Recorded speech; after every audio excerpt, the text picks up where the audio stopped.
Assalamualaikum warahmatullahi wabarakatuh. Saya Nada Tria Amanda, mahasiswa Universitas Bangka Belitung. Like, jangan lupa tonton sampai akhir. Oke, ini langsung saja. Ini untuk soal nomor 1.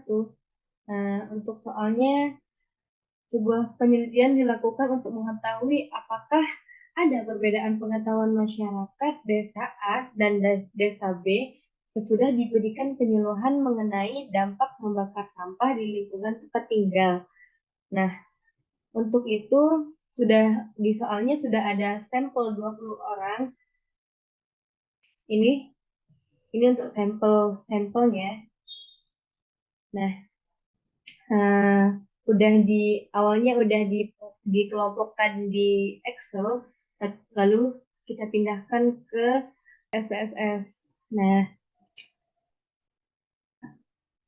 mengapa menggunakan untuk soal nomor 1 ini kita menggunakan uji statistik Mans Whitney U-test. Nah, mengapa menggunakan uji statistik Man Whitney U-test? Karena kita ingin mengetahui apakah ada perbedaan pengetahuan masyarakat kedua desa sesudah diberi penyuluhan tentang dampak membakar sampah di lingkungan tempat tinggal mereka. Langsung saja, untuk mengetahui hasil apakah ada perbedaan atau tidak ada perbedaan, maka kita akan menggunakan uji Mann-Whitney U-test tadi. Untuk pengujiannya, yaitu yang pertama, kita langsung saja, ini sudah dipindahkan datanya, langsung saja ke variable view. Kemudian untuk yang table name, untuk yang pertama itu kita isi dengan pengetahuan masyarakat.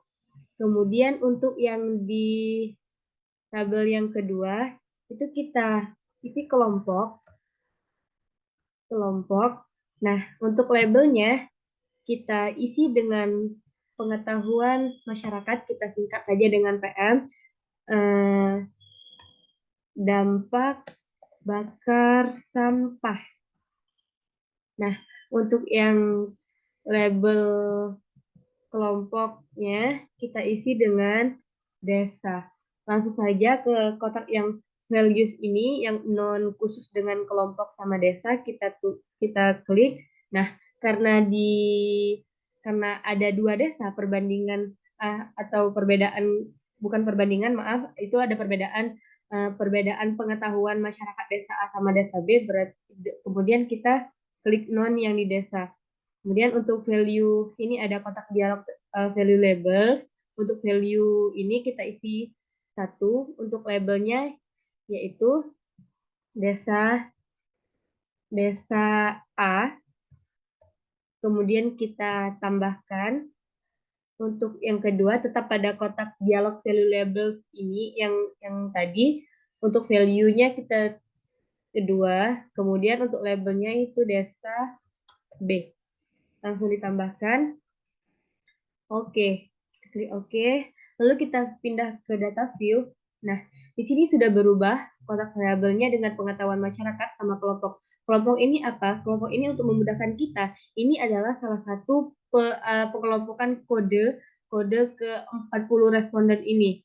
Nah, untuk yang desa A-nya kita kode dengan angka 1, kemudian untuk desa B kita kode dengan angka 2 untuk memudahkan kita untuk mencari uji man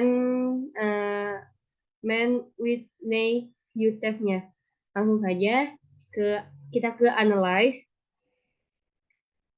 kemudian ke non-parametric test.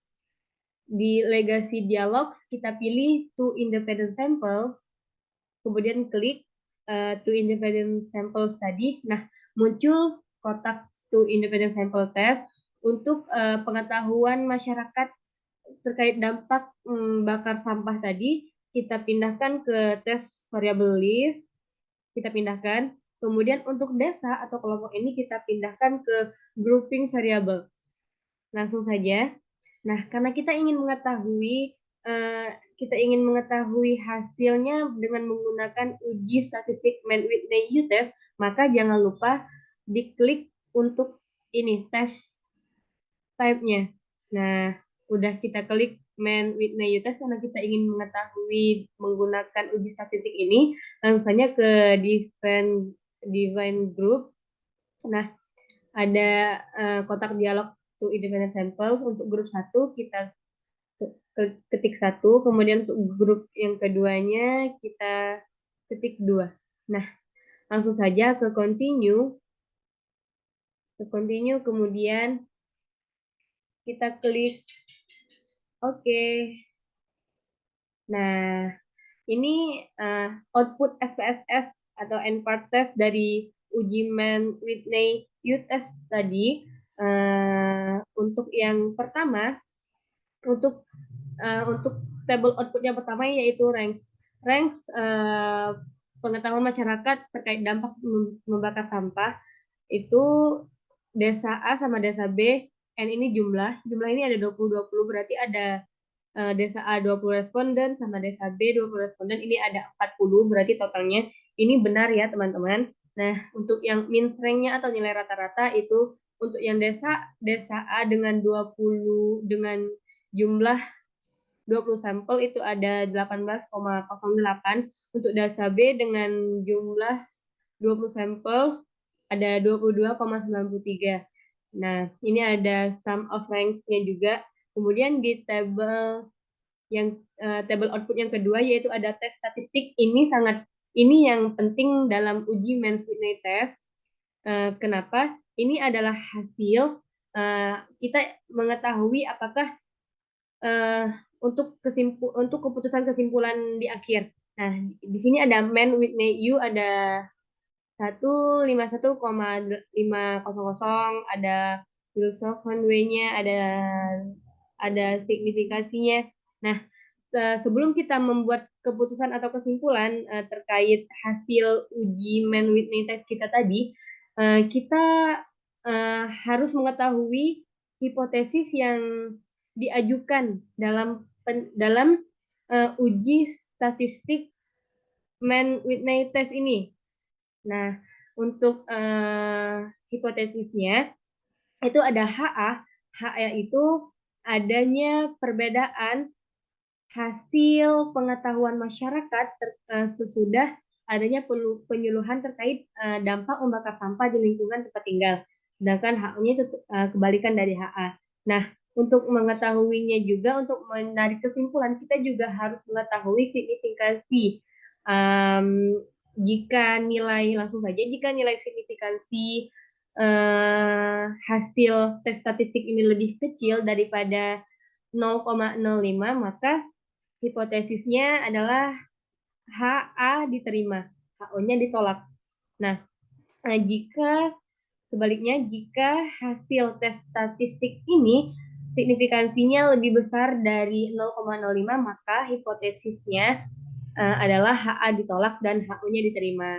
Nah, berdasarkan hasil output tabel yang kedua ini, pada uji Mann-Whitney test, yaitu signifikasinya sebesar 0,183. Artinya 0,183 itu lebih besar jika dibandingkan dengan 0,05. Dapat kita simpulkan bahwa tidak ada perbedaan pengetahuan masyarakat desa A dan desa B sesudah diberi penyuluhan terkait dampak membakar sampah di lingkungan tempat tinggal. Sekian untuk menjawab soal nomor 1. Kita lanjut ke soal nomor 2. Untuk nomor 2, kita ingin mengetahui apakah ada perbedaan kemampuan dalam mengerjakan tes pada mata kuliah bahasa Inggris antara mahasiswa jurusan sosiologi dengan mahasiswa jurusan ilmu politik. Nah, di sini sudah ada 30 responden yang akan kita uji atau yang akan kita lihat apakah ada perbedaan kemampuan antara mahasiswa sosiologi sama ilmu politik. Oke, mungkin langsung saja. Untuk ya, maaf sebelumnya. Jadi untuk uji statistik pada soal nomor 2 ini, kita akan menggunakan uji statistik t-test, uji statistik t-test atau uji Virus Sample t-test.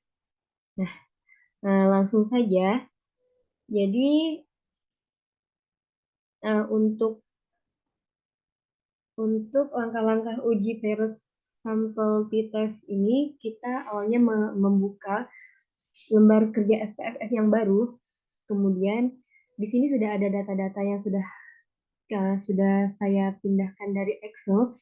Ini kita sudah berada di lembar kerja SPSS ya, teman-teman semua. Oke, ini sudah di data view. Kemudian kita ke variable view. Kita ke variable view sesuai dengan soal, karena kita ingin mengetahui perbedaan antara mahasiswa sosiologi sama ilmu politik. Jadi di sini kita ketik sosiologi. Kemudian yang bawahnya ilmu politik. Oke. Di sini juga untuk label kita juga ganti, kita ketik sosiologi dan ininya ilmu politik. Oke. Untuk ingat teman-teman, di sini untuk desimalnya kita ubah menjadi 0. Karena apa? Karena skor hasil ini kemampuan mahasiswa sosiologi sama ilmu politik ini dalam bentuk angka bulat, bukan dalam pecahan desimal. Nah, oke. Di sini juga untuk ilmu politik juga 0. Kemudian di measure ini kita klik scale. Kemudian yang bawahnya juga scale. Atau salah, measure itu ukuran ya. Nah, ke data view. Oke. Kemudian kita ke compartment. Ya, ini compartment. Kemudian kita pilih yang virus sample t-test. Oke, langsung saja kita klik yang ini. Nah, muncul kotak dialog virus sample t-testnya. Di sini ada sosiologi sama ilmu politik. Langsung saja kita pindahkan di variabel pertama untuk sosiologi, kemudian ilmu politik untuk variabel yang kedua. Nah, langsung kemudian di sini ada beberapa pilihan. Kita pilih option. Nah, kita pilih option. Kemudian di sini ada kotak dialog virus sample t-test yang optionnya. Pada confidence interval percentage ini ada tulisan 95%. Artinya kita menggunakan tingkat kepercayaan 95% ini atau signifikansi 5% atau ya 0,005. Tidak tidak diubah apapun di sini. Kemudian langsung klik continue. Setelah semua prosedur yang tadi itu kita sudah melakukan uji virus sampel t-test, dilakukan dengan ya insya Allah betul. Kemudian terakhir kita klik OK. Nah, oke. Maka muncullah output SPSS yang berjudul ini t-test. Maka selanjutnya saya akan menginterpretasikan atau penafsiran hasil uji virus sampel t-test dengan SPSS ini. Yang pertama, pada hasil kotak yang pertama itu ada tabel virus sampel statistik. Ini sosiologi dengan rata-ratanya ada 80,07 dengan jumlah 30, betul, karena ada 30 responden. Selanjutnya ada deviation, juga ada elemennya gitu juga dengan ilmu politik lengkap ini dengan jumlah responden 30 juga. Nah, untuk tabel yang kedua itu ada tabel virus sample correlation.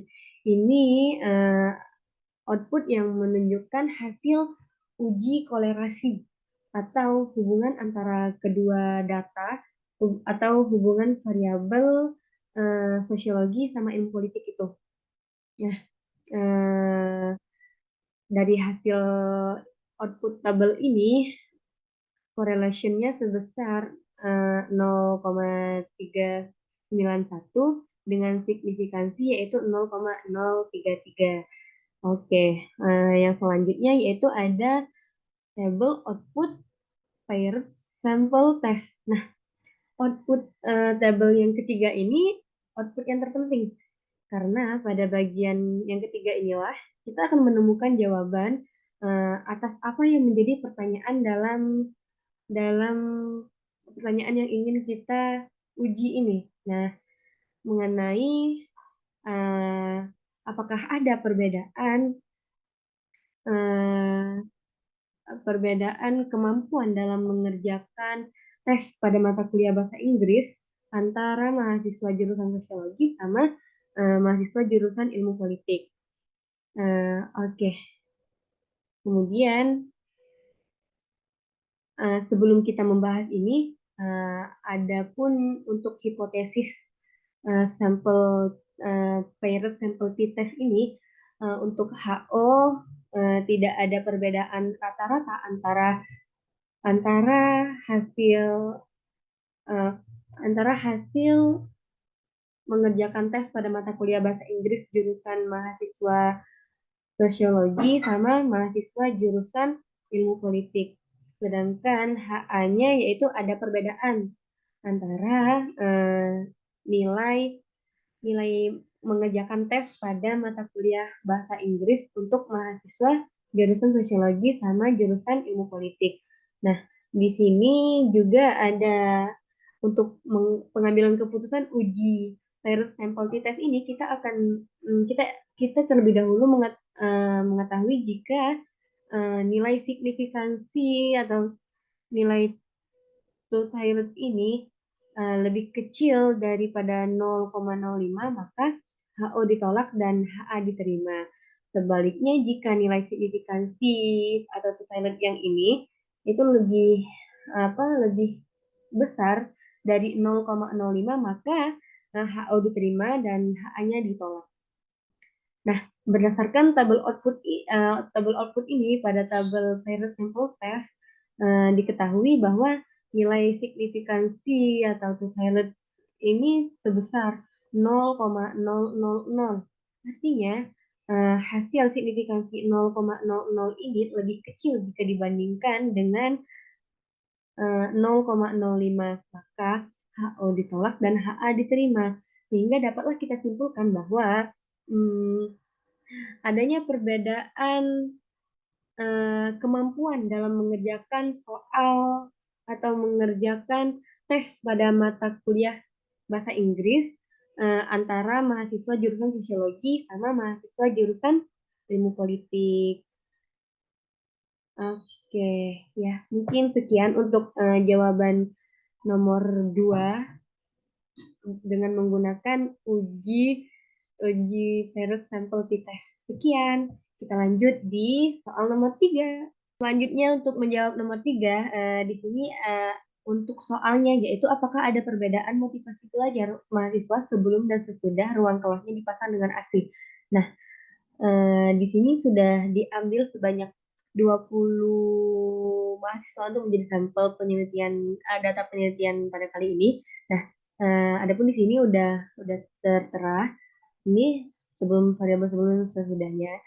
Awalnya sudah dikelompokkan di Excel, kemudian saya pindah ke SPSS.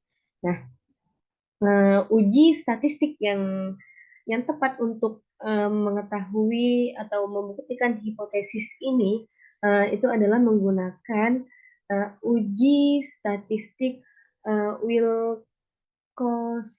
Nah, intinya uji Wilcoxon ini digunakan untuk mengetahui ada tidaknya nanti perbedaan motivasi belajar mahasiswa setelah dan sebelum dipasangnya AC di dalam ruang kelas mereka. Nah, eh, langsung saja di sini kita sudah mempunyai data, itu langsung ke variabel view. Kemudian di name yang pertama itu kita ketik sebelum. Oke, untuk yang bawahnya yaitu sesudah. Oke, ini tetap untuk desimal, untuk 0. Kemudian untuk di label sama, ini sebelum dan yang bawahnya itu sesudah. Oke, untuk ini udah semua. Untuk yang measure-nya, ini yaitu scale atau skala. Nah, udah semua. Langsung saja pindah ke data view. Kita pindah ke data view. Nah, variabelnya sudah berubah menjadi sebelum dan sesudah. Kemudian data perlu sama-sama kita ketahui juga untuk uji Wilcoxon ini itu digunakan yang idealnya itu datanya berskala ordinal atau interval. Nah, makanya ini menjadi alasan mengapa pada soal nomor 3 ini itu menggunakan uji Wilcoxon. Nah, langsung saja untuk mengetahui hasil hipotesisnya, langsung kita ke analyze, kemudian kita ke non parametric test, legacy dialogues, kemudian pilih yang to relate sample. Oke, nah di sini sudah ada kotak dialog to relate sample testnya. Di sini ada tes pair. Nah, langsung saja ini dipindahkan untuk sebelum itu di variabel yang pertama, kemudian sesudahnya di variabel yang kedua. Test type ini karena kita ingin menguji Wilcoxon, maka kita centang yang Wilcoxonnya. Nah, sudah dicentang, maka kita klik OK. Cara ini hasilnya, hasil output dari FSS itu dalam bentuk n-part test, yaitu Wilcoxon. Nah, untuk tabel yang pertama, output pertama, tabel pertama ranks itu seperti yang tertera, ada jumlah, ada rata-rata ranking, ada sum of ranks-nya juga. Nah, untuk yang tabel yang kedua, tes statistik, ini yang akan output pentingnya hasil dari Wilcoxon itu. Nah, sebelum kita menarik kesimpulan atau memberi keputusan, alangkah lebih baiknya ini mengetahui uji hipotesis Wilcoxon ini terlebih dahulu. Nah, untuk uji hipotesis Wilcoxon itu, jika nilai signifikansinya itu lebih kecil dari 0,05 maka HA diterima, dan jika jika nilai signifikansinya lebih besar dari 0,05 itu maka HA-nya ditolak.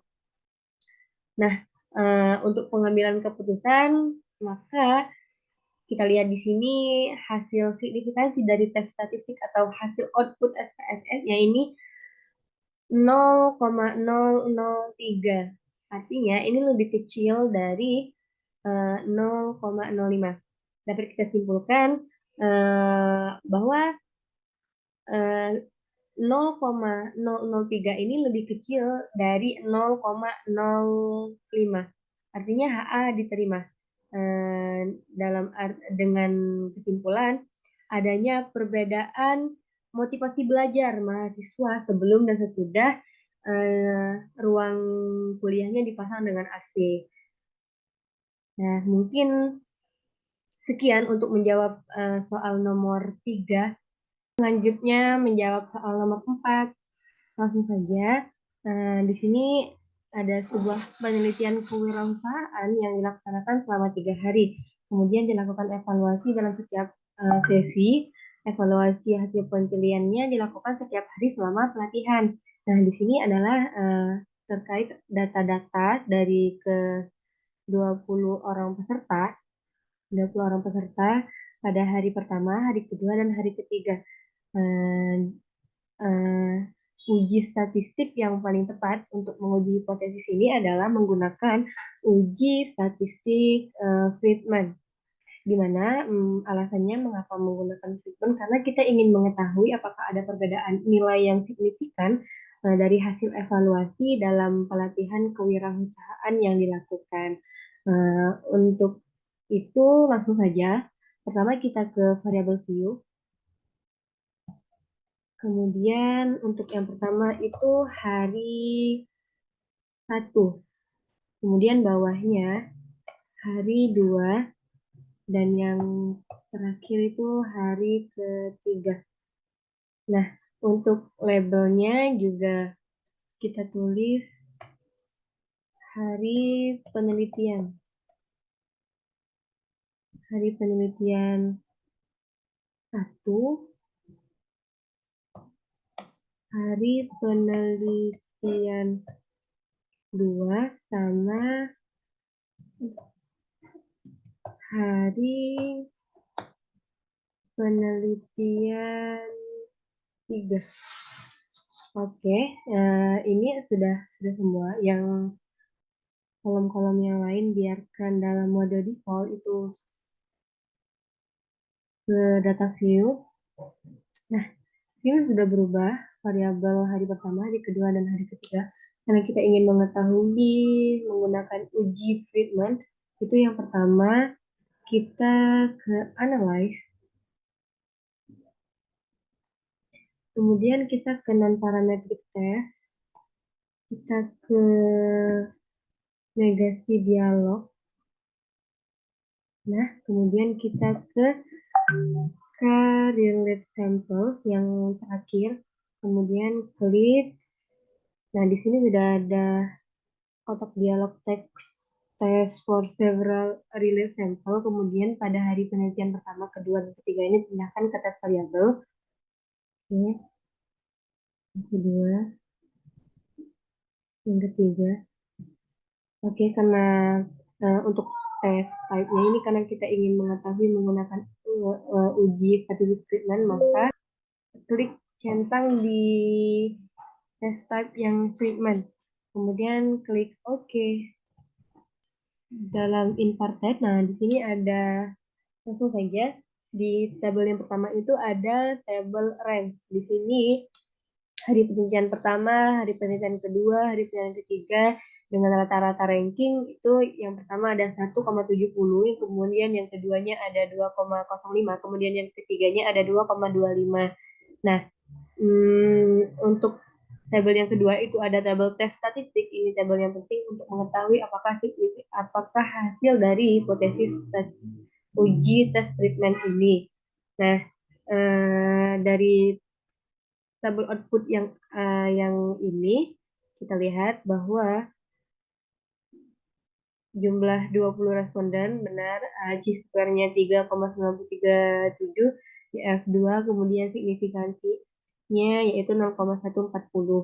Nah, sebelum kita menarik kesimpulan, kita harus mengetahui terlebih dahulu hipotesis dalam pengambilan keputusan uji Friedman ini, yaitu hipotesis penelitiannya HO tidak ada perbedaan, kemudian HA-nya ada perbedaan dalam signifikansi. Jika hasil signifikansinya lebih besar dari 0,05, maka HO diterima dan HA-nya ditolak.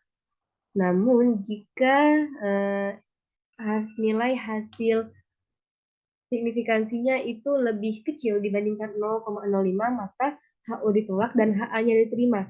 Melihat tabel output ini, hasil signifikansinya sebesar 0,140, artinya lebih besar jika dibandingkan dengan 0,05.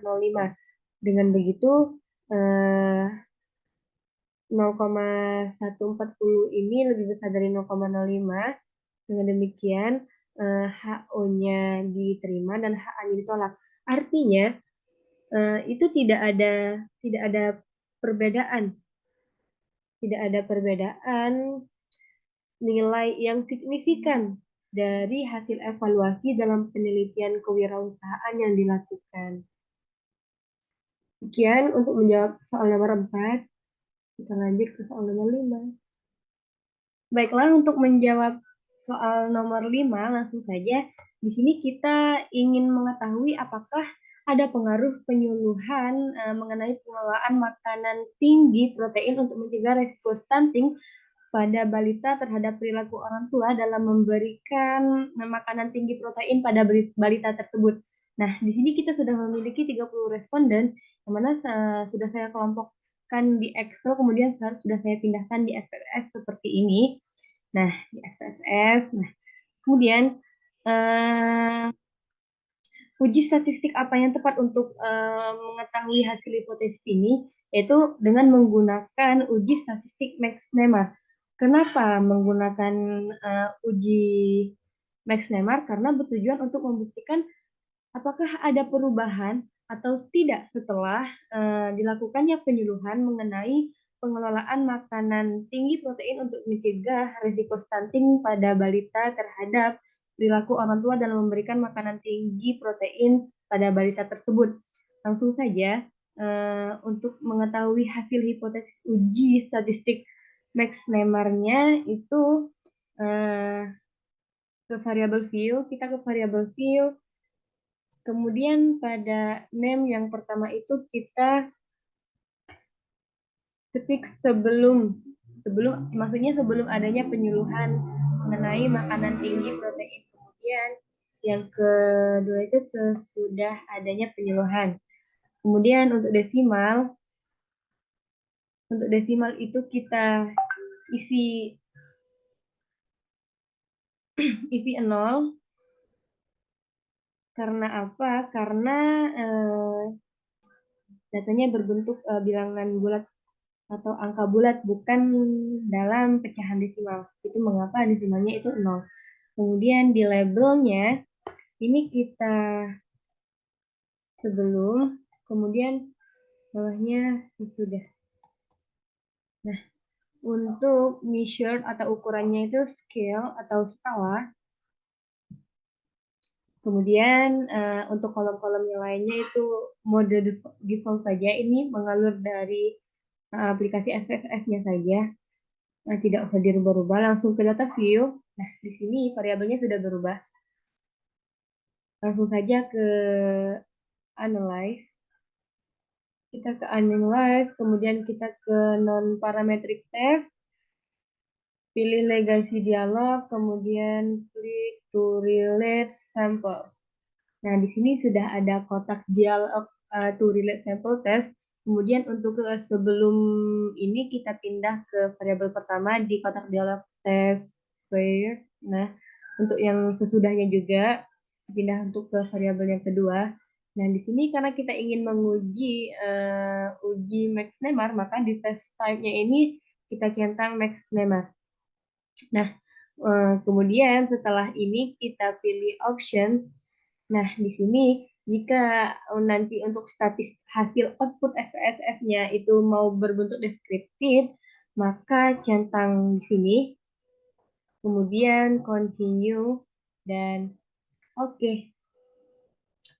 Nah, ini hasil atau output SPSS uji statistik Max-Nemar dalam bentuk NPAR test. Di sini ada tabel deskriptif statistik yang mana ada sebelum dan sesudah dengan jumlah responden 30, betul, dengan rata-ratanya yaitu means yang sebelum adanya penyuluhan itu 1,80,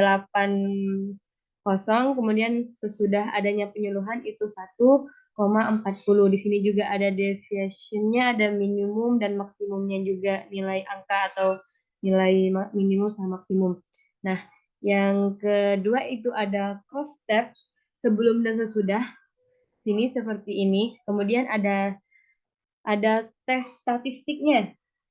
Tes statistik ini yang penting di mana untuk mengetahui apakah hasil dari uji hipotesis atau uji statistik kita yang menggunakan uji Max-Nemer ini. Nah, sebelum kita menarik kesimpulan atau membuat keputusan, maka kita harus mengetahui terlebih dahulu signifikansi atau hipotesis dari uji statistik Max-Nemer ini. Adapun hipotesisnya yaitu jika hasil signifikasinya lebih besar dari 0,05 maka HO diterima. Jika lebih kecil dari 0,05 maka HO-nya ditolak.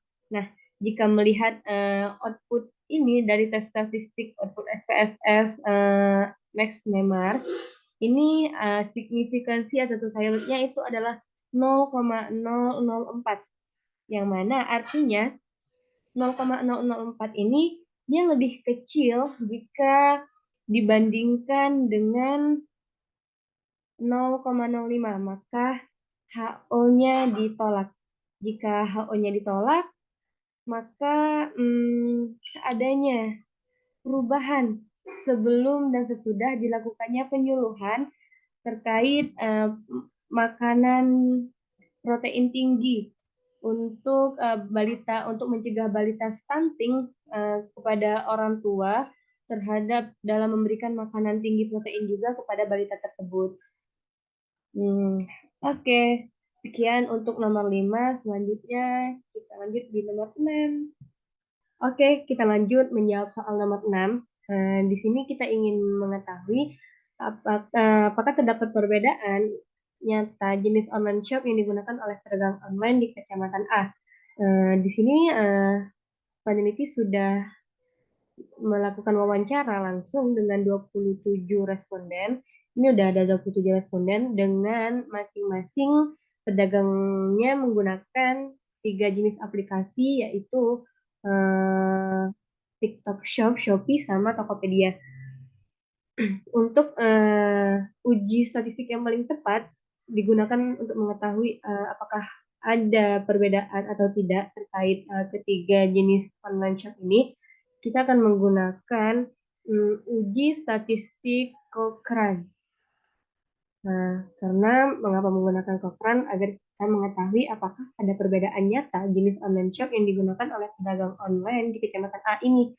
Nah, di sini sudah ada di data view di lembar kertas kerja FSS ini sudah terdapat 3 variabel yang dimana sudah ada data-data aplikasi online shop-nya dari ke-27 responden. Kemudian kita ke variabel view. Di sini kita tulis TikTok. Kemudian Shopee. Dan yang ketiga itu Tokopedia. Nah, untuk desimal itu kita 0 karena angka bulat tidak berbentuk pecahan desimal. Kemudian di labelnya juga sama, seperti TikTok, kemudian Shopee, kemudian Tokopedia. Nah, untuk measure, teman-teman semua, ini kita rubah menjadi nominal semua.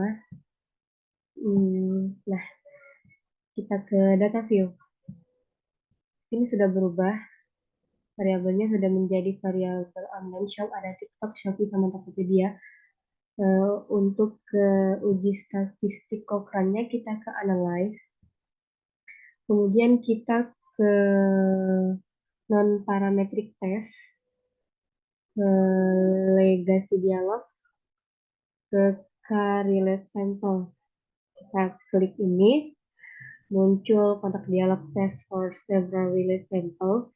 Ini kita pindahin ketiga ini ke test variabel. TikTok pindah, kemudian Shopee juga pindah, dan Tokopedia juga pindah. Nah, ini ada beberapa option, kita pilih yang statistik. Ada kotak dialog several relate sample statistiknya. Di sini kita klik yang deskriptifnya, kemudian continue untuk melanjutkan. Kemudian untuk test type, karena kita ingin menguji statistik Cochrane, maka kita klik yang Cochrane. Ini kita akan klik OK. Kemudian kita klik darah. Ini output SPSS dalam bentuk inverse test untuk uji Cochrane. Yang pertama di tabel pertama itu ada deskriptif statistik. Ini menunjukkan bahwa jumlah responden TikTok 27, Shopee juga 27, dan Tokopedia juga 27. Ini benar. Kemudian rata-ratanya itu ada TikTok 0,52, Shopee 0,59, kemudian Tokopedia juga 0,59. Di sini juga udah ada STD deviation minimum sama maksimumnya. Kemudian frekuensi Cochrane-nya di sini ada value ini sudah tersedia. Kemudian di tabel yang ketiga itu tes statistik yang paling penting, ini menunjukkan bahwa hasil signifikansinya sebesar apa gitu. Sebelum sebelum kita menyimpulkan atau membuat keputusan, kita harus mengetahui terlebih dahulu hipotesis dalam uji Cochrane ini. Yang mana jika signifikansi hasil statistik itu lebih besar dibandingkan 0,05, maka HO-nya diterima dan HA-nya ditolak. Jika hasil signifikansinya lebih kecil jika dibandingkan 0,05, maka HA-nya diterima, HO-nya ditolak. Nah, melihat tabel output tes statistik pada output SPSS ini menunjukkan bahwa signifikansi Cochrane itu yaitu sebesar 0,852. Jadi 0,852 ini lebih besar dibanding 0,05. Artinya kesimpulannya bahwa karena lebih besar dari 0,05, jadi HA-nya ditolak, HO-nya diterima. Dalam artian tidak ada perbedaan nyata jenis online shop yang digunakan oleh pedagang online di Kecamatan A ini. Mungkin untuk menjawab soal nomor 6 itu sekian. Kita lanjut ke soal nomor 7. Selanjutnya saya akan menjawab soal terakhir, yaitu soal nomor 7. Langsung saja di sini ada sebuah survei yang dilakukan untuk mengetahui apakah terdapat perbedaan yang signifikan dalam jumlah suara yang diperoleh oleh 5 calon Bupati Kabupaten Bangka untuk periode 2025 sampai 2029 pada Pilkada 2024 nanti. Sampel yang diambil itu berjumlah 400 orang yang mengikuti Pilkada tersebut. Ini uji statistik yang akan dilakukan itu menggunakan uji statistik Chi-square, di mana ini agar kita bisa mengetahui adakah perbedaan jumlah suara yang signifikan yang diperoleh oleh calon Bupati Kabupaten Bangka dalam Pilkada 2024 nanti. Adapun data-datanya seperti ini.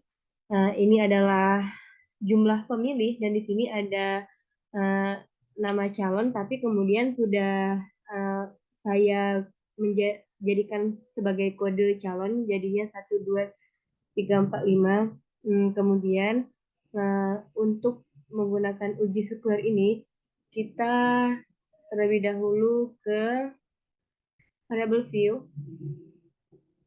Kemudian untuk yang name ini kita tulis nama, kemudian yang di bawahnya itu nilai. Untuk desimal tetap semuanya untuk label nama calon, kemudian yang bawahnya tetap nilai.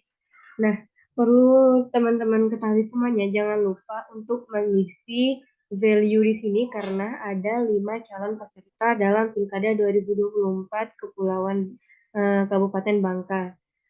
Nah, untuk value 1 itu ada nama Tarmizi Saat, kemudian kita add. Langkah selanjutnya sama, tapi dengan value kedua, yaitu nama di labelnya nama Junaidi Surya, ditambahkan juga sama 3, nama Herman Suhadi, kemudian ditambahkan yang keempat itu ada Yusroni Yazid, kita tulis di label, kemudian tambahkan, dan yang kelima itu ada Mulkan, kita tambahkan juga. Nah, di sini di kotak dialog value labels ini sudah selesai, kita tambahkan ke kelima calon peserta. Kita klik OK. Nah, kemudian sudah kita beralih ke data view. Kemudian di data field, sini variabelnya sudah berubah menjadi nama. Nama ini nama calon yang sudah kita kode menjadi seperti ini. Kemudian nilai. Nilai ini jumlah pemilih. Nah, untuk uji chi-square-nya, kita melihat hipotesisnya. Untuk melihat hipotesisnya, kita ke analyze. Kemudian ke deskriptif statistik. Kemudian kita ke cross step, klik. Nah, muncul kotak dialog cross step di sini. Kita pindahkan untuk nama calon, ini di row. Kemudian untuk nilainya, kita pindahkan ke kolom. Oke, nah, di sini ada beberapa option. Kita pilih yang statistik. Oke, di sini ada kotak dialog cross step statistiknya. Di sini banyak pilihan. Tapi karena kita ingin mengujinya menggunakan uji chi-square, maka kita centang atau klik saja di bagian chi-square ini. Kemudian continue. Lalu teman-teman klik OK. Tara, ini output SPSS dalam bentuk cross tab ini. Ini yang ada 3 table output. Table pertama ada case processing summary. Nah, di sini ada nama calon dengan jumlah ada 5, artinya valid ya. Kemudian usingnya berarti nggak ada, berarti nilai ini valid. 100% valid. Kemudian di table yang kedua itu ada nama calon dan nilai cross tabulation. Nah, di sini ada nama-nama calon tadi, dan Miza Saad, Junaidi Surya, Herman Suhadi, Sony Yazid, dan Mulkan. Nah, di sini ada nilainya. 40, 70, 76, 98, 119. Nah, ini juga sudah diurutkan dan totalnya seperti ini. Kemudian di tabel yang ketiga yaitu tabel chi-square test, di mana tabel ini menjadi tabel penting untuk kita melihat atau menentukan kesimpulan hipotesis berdasarkan nilai signifikansinya nanti. Nah, berdasarkan tabel output ini, nilai signifikansinya pada uji Pearson chi-square ini yaitu 0,220. Nah, sebelum kita membuat keputusan atau mengambil keputusannya, harus terlebih dahulu kita mengetahui nilai signifikansinya atau hipotesisnya. Jika nilai signifikansi ini lebih kecil dari 0,05, maka HO ditolak dan HA-nya diterima. Sebaliknya, jika signifikansinya itu lebih besar daripada 0,05, maka HO diterima dan HA-nya ditolak. Berdasarkan kembali lagi ke tabel ini, tabel yang ketiga yaitu tabel chi-square testnya, di mana dalam uji Pearson chi-square signifikansinya adalah sebesar 0,220. Dapat kita simpulkan bahwa 0,220 ini dia lebih besar jika dibandingkan dengan 0,05. Artinya HO diterima dan HA ditolak. Begitu juga ketika kita menyimpulkan bahwasanya tidak ada perbedaan jumlah suara yang signifikan yang diperoleh kelima calon Bupati Kabupaten Bangka dalam Pilkada 2024. Sekian menentukan uji statistik pada soal nomor 7. Terima kasih. Sampai jumpa. Assalamualaikum warahmatullahi wabarakatuh.